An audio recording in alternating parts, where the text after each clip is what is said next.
혹시 여러분은 혈당에 대해 어떻게 생각하고 계신가요? 많은 분들이 혈당을 마치 건강의 적으로 생각합니다. 혈당을 낮춰야 한다. 당을 피해야 한다. 이렇게 생각하시는데요. 하지만 이것은 큰 오해입니다. 안녕하십니까? 저는 올해 68살의 내과 전문의입니다. 제가 진짜 배운 것은 교과서가 아닙니다. 교과서는 수십 년 전의 지식일 수 있으니까요.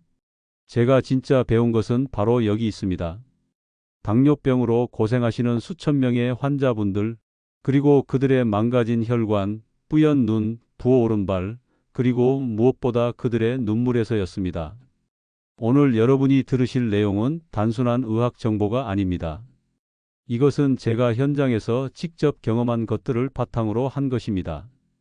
당뇨병을 걱정하시는 분들, 그리고 이미 당뇨 진단을 받으신 분들이라면 반드시 알아야 할 내용입니다. 혈당이 올라가지 않으면 우리는 죽습니다. 이것이 가장 기본적이면서도 중요한 사실입니다. 먼저 우리 몸에서 혈당이 어떤 역할을 하는지 생각해 봅시다.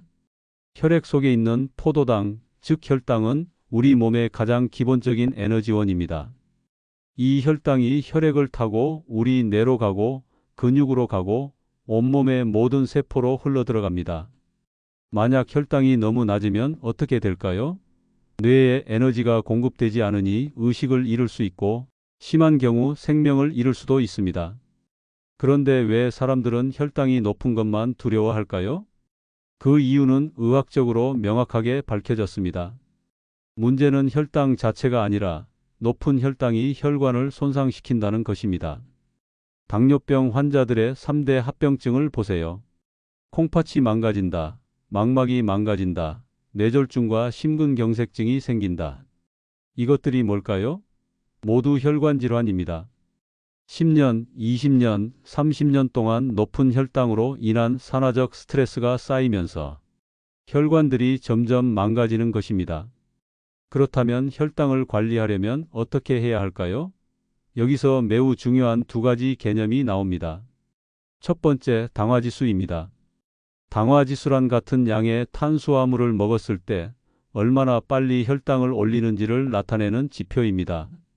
포도당을 50g 먹은 후 2시간 뒤에 나오는 혈당 수치를 100으로 정해놓고 다른 음식들과 상대적으로 비교하는 방식입니다. 예를 들어볼까요? 감자와 고구마를 비교해 봅시다. 고구마는 감자보다 훨씬 달콤합니다. 그래서 많은 분들이 고구마가 더 달릴까 혈당을 더 빨리 올리겠지? 라고 생각합니다. 하지만 이것은 당화지수를 이해하지 못한 생각입니다. 실제로 감자와 고구마를 같은 양으로 섭취한 후 2시간 뒤에 혈당을 측정해 보면 감자의 당화지수 95점 거의 포도당을 먹는 것과 같은 수준, 고구마의 당화지수 60점 미만 감자의 약 절반 수준. 놀랍지 않나요? 더 단 고구마가 혈당을 훨씬 천천히 올립니다. 이것이 바로 당화지수의 마법입니다. 그렇다면 당뇨를 걱정하시는 분들은 어느 것을 드셔야 할까요? 당연히 고구마입니다. 감자는 혈당 스파이크를 완벽하게 만들어내는 음식이거든요. 두 번째, 당부화지수입니다. 하지만 여기서 멈추면 안 됩니다. 당부화지수라는 또 다른 중요한 개념이 있기 때문입니다. 당부화지수는 실제 음식에 포함된 탄수화물의 양을 고려한 지표입니다. 즉, 당화지수만 낮다고 해서 마음껏 먹어도 되는 것은 아니라는 뜻입니다. 다시 감자와 고구마를 예로 들어봅시다.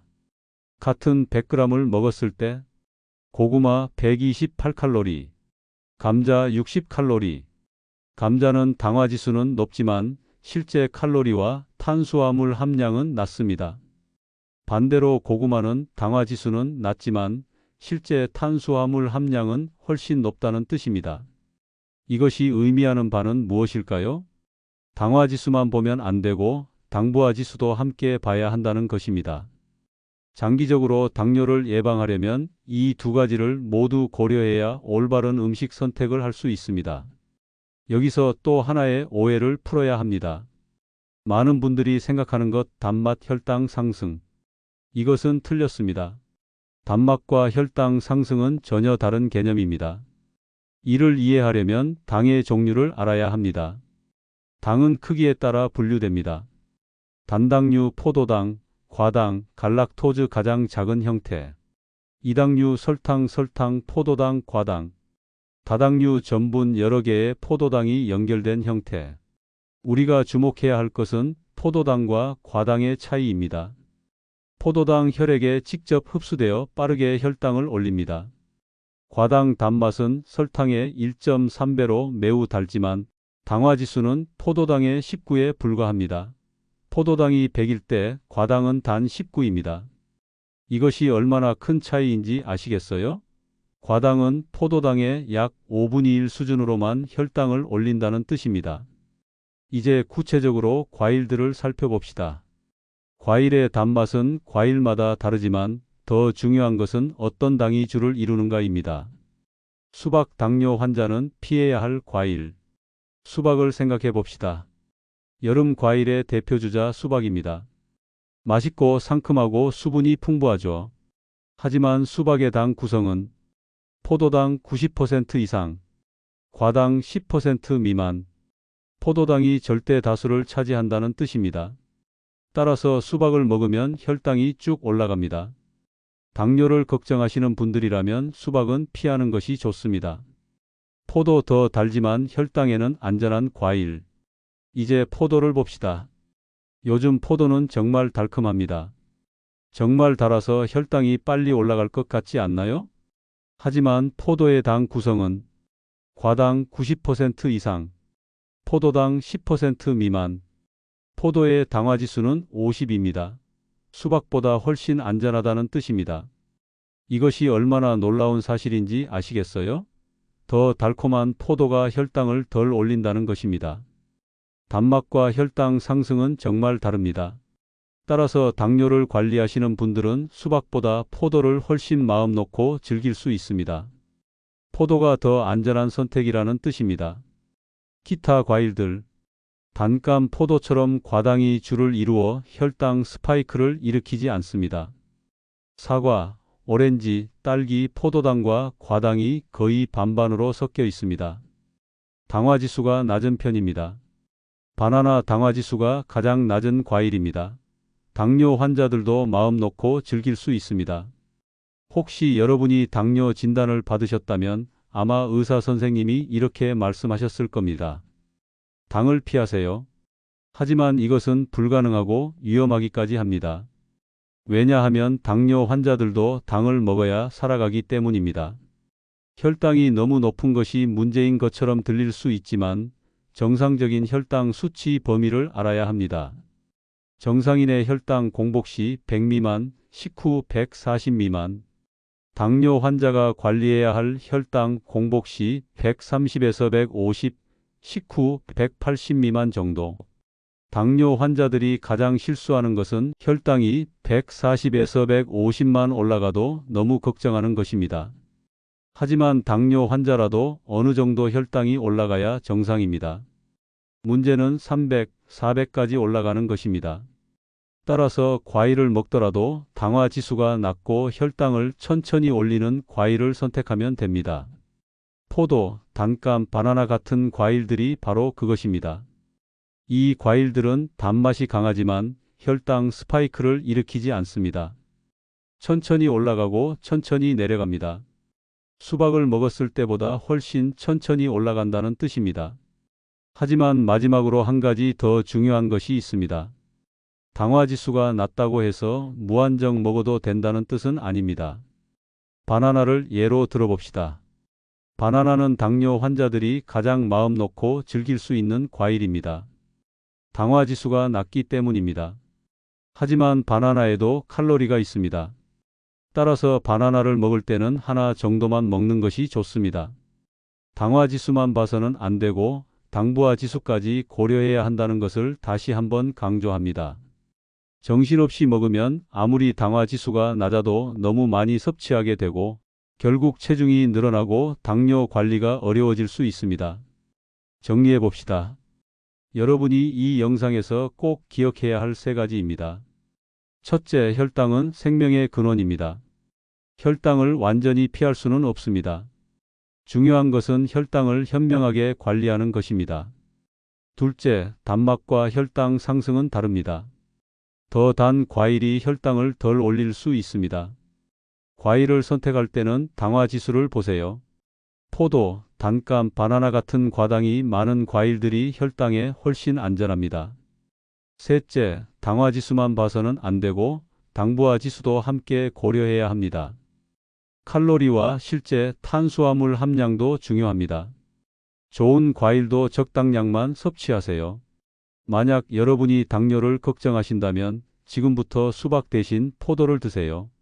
포도가 더 달지만 혈당에는 훨씬 안전한 선택입니다. 이 지식을 가지고 현명하게 음식을 선택하신다면 당뇨 관리에 큰 도움이 될 것입니다. 다음은 당뇨 관리에 필수적인 당뇨 환자가 반드시 알아야 할 것들, 당뇨 관리와 비타민C의 비밀입니다. 구독과 좋아요 부탁드립니다. 자, 이제 우리가 풀어야 할 중요한 질문이 있습니다. 당뇨 환자들은 왜 망가질까요? 많은 분들이 생각하기를 혈당이 높아서 망가진다고 생각합니다. 하지만 의학적으로 밝혀진 사실은 다릅니다. 혈당이 높은 것 때문에 직접 사망하는 사람은 거의 없습니다. 진짜 문제는 따로 있습니다. 당뇨의 진짜 원인은 혈관 손상입니다. 당뇨병의 3대 합병증을 아실까요? 1. 콩팥이 망가진다 당뇨성 신장질환. 2. 망막이 망가진다 당뇨성 망막질환. 3. 뇌졸중, 심근경색 증내혈관질환, 심혈관질환. 이것들이 뭘까요? 모두 혈관질환입니다. 당뇨가 10년, 20년, 30년 진행되면서 무슨 일이 일어날까요?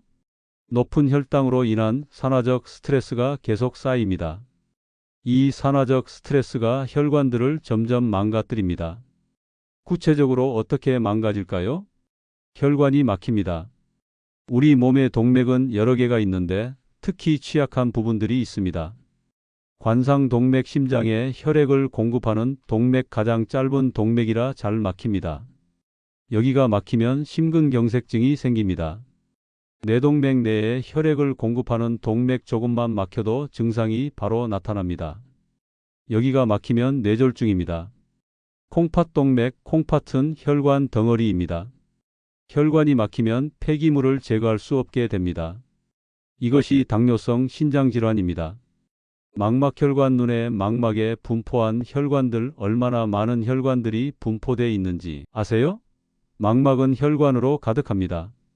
이 혈관들이 모두 막히면 시각 적응이 일어나지 않고 결국 실명하게 됩니다.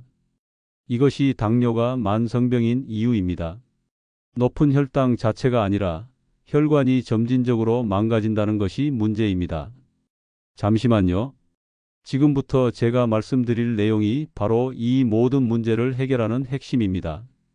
잠시 후에 그 비밀을 알려드리겠습니다. 영상을 끄지 마세요. 당신의 인생을 바꿀 정보가 곧 공개됩니다. 그렇다면 혈관은 왜 망가질까요? 여기서 매우 중요한 개념이 나옵니다. 활성산소. 활성산소는 무엇일까요? 간단히 말해서 뭐든지 공격하는 매우 공격적인 산소 형태입니다. 우리 몸에서 항상 어느 정도의 활성산소가 생기지만 양이 많으면 문제가 됩니다.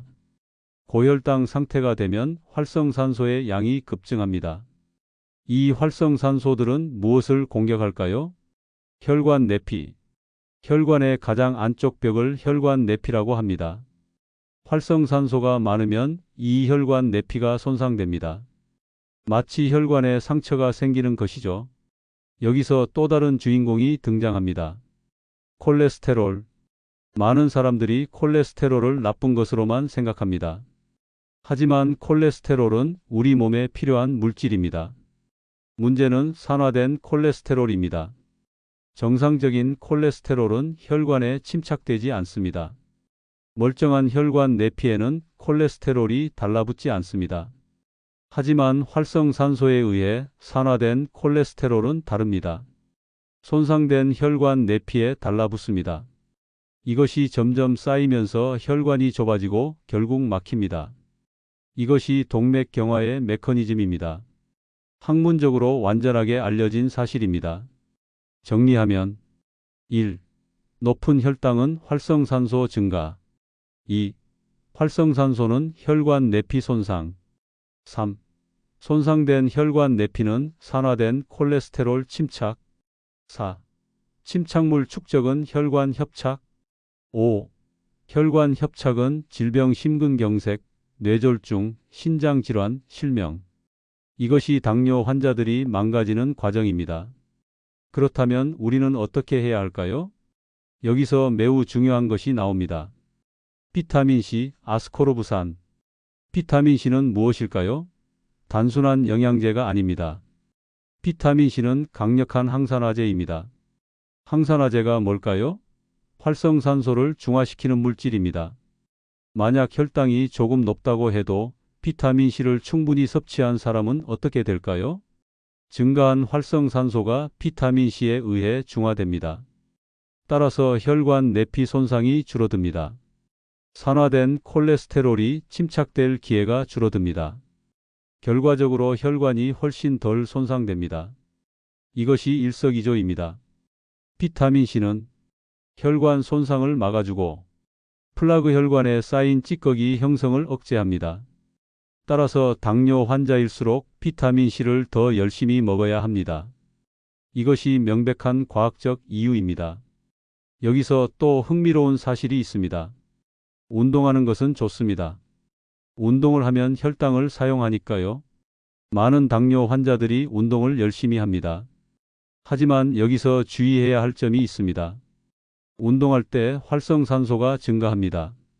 왜일까요? 운동하면서 산소를 많이 사용하기 때문입니다. 에너지가 빠르게 소모되면서 활성산소도 많이 생깁니다. 따라서 이런 일이 일어날 수 있습니다. 아침에 운동을 많이 했습니다. 혈당도 잘 사용했습니다. 좋은 결과죠. 하지만 동시에 활성산소도 많이 생겼습니다.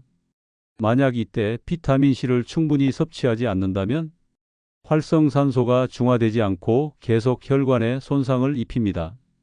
그러니까 역설적이지만 운동을 열심히 할수록 비타민C를 더 열심히 섭취해야 합니다.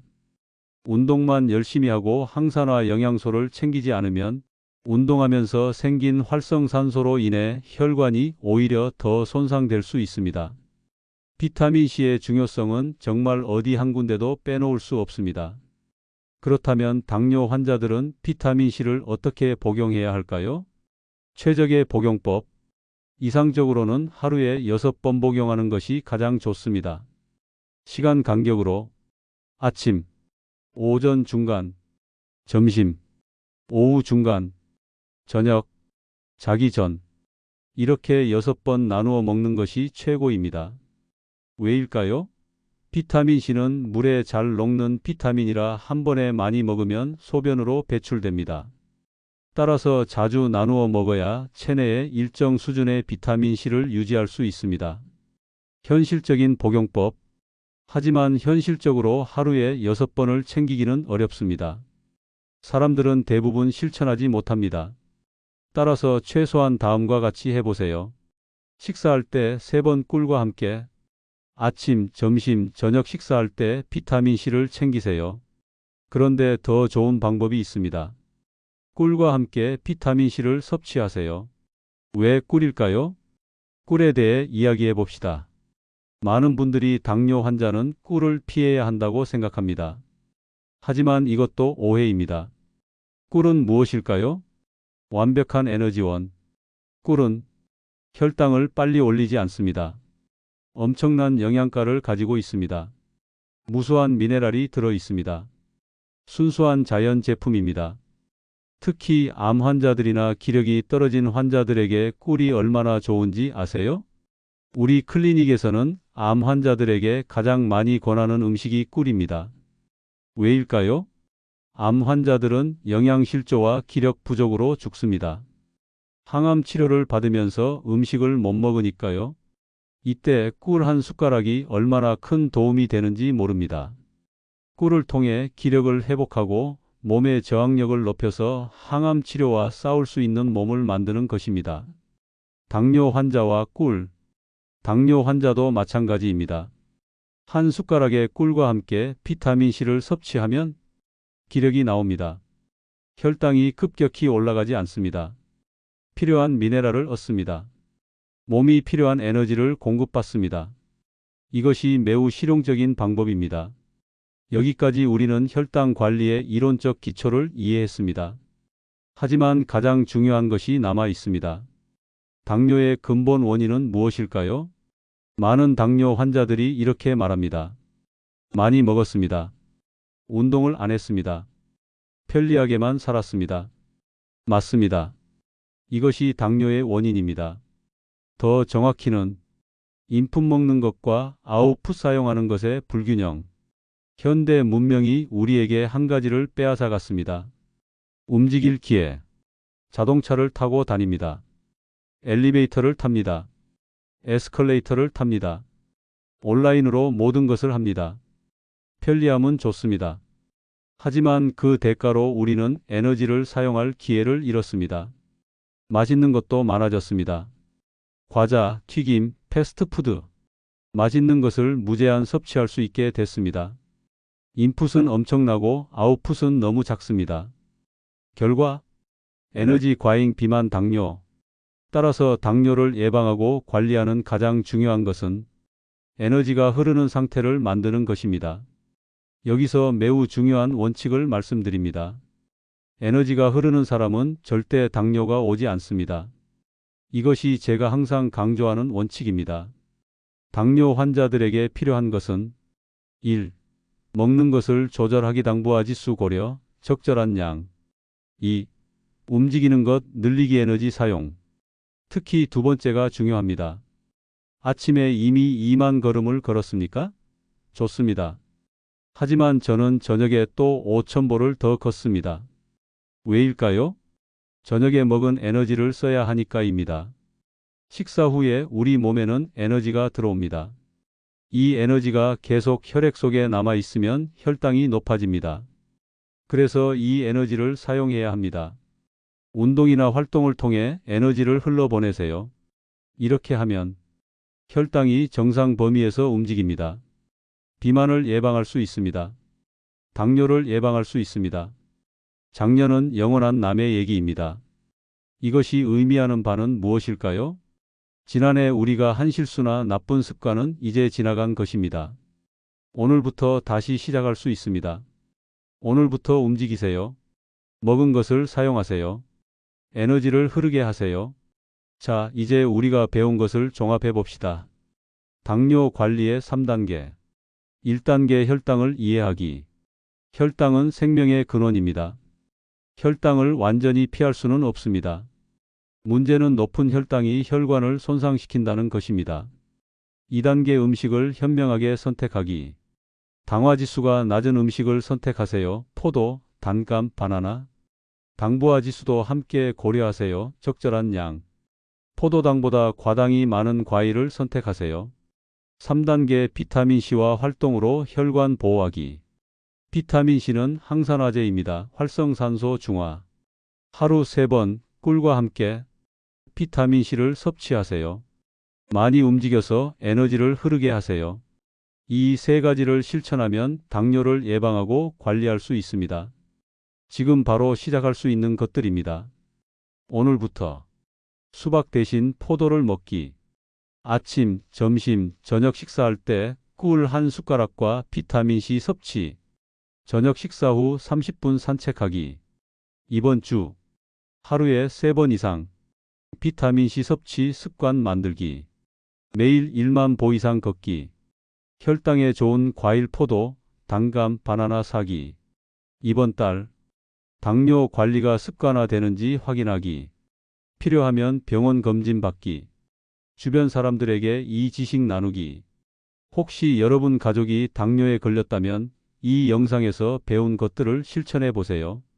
포도를 사고 꿀을 사고 비타민C를 챙기고 움직이세요. 일주일만 이렇게 해보세요. 어떤 변화가 일어날지 놀랄 것입니다. 혈당이 안정되고 기력이 나타나고 몸이 가벼워질 것입니다. 이것이 당뇨를 관리하는 현명한 방법입니다. 좀 도움이 되셨을까요? 구독과 좋아요 부탁드립니다. 감사합니다.